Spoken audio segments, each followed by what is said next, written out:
there's a lot of bands coming out of the works in the UK, and I mean, for me especially, I've noticed that more kids are coming to the shows, there's more promoters working, you know, people are more interested in rock than they were once before. It's become a more accessible genre than I guess it once was in the UK due to downloading and stuff, and if that means kids are coming to the shows and buying merch, then that's fine for the band, so yeah, I think it's getting better. It was incredible. A little overwhelming at first, because when we initially got in touch with him, it was, hey, would you be able to do a remix for us? We heard that you kind of name dropped us in an interview that you were listening to us, so, you know, how would you feel about remixing a song? And he kind of came back and said, I want to work with something a little bit bigger.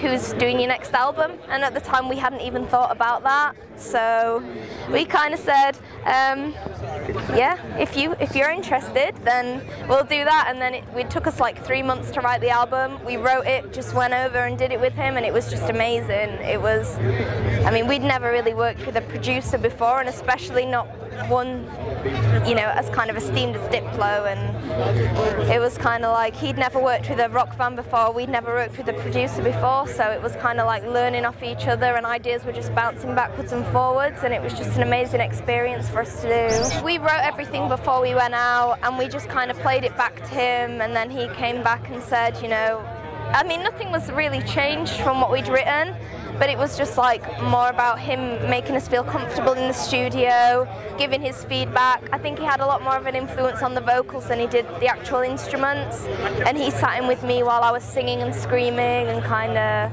yeah, it was great to have feedback like that on my voice, because I'd never really had that before, and he'd never worked with a screamer before, so it was a bit strange but really good.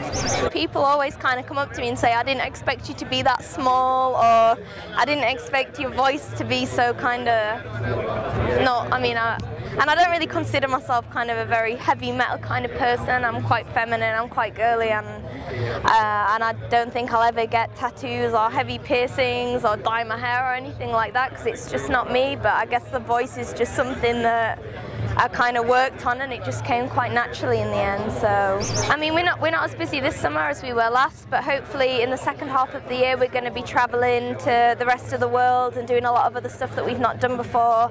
I know we're really keen to get out to Japan and Australia again, and get to America as well, but we're just waiting to see what's going on at the minute. We're doing Reading and Leeds at the end of the year. We're also doing Heavy and Boardmasters and quite a lot of UK festivals this year, which we missed last year.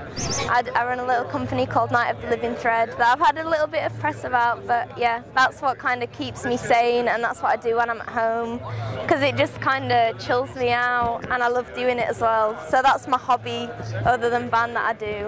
I make cushions, bags and hair accessories and necklaces and stuff like that, and yeah, that just kind of relaxes me, and it's also something that keeps me busy in the van. Like, I can just sit and sew in the van and just not worry about it, and we'll have an 8-hour drive and it'll just go like that because I'm busy. It's good.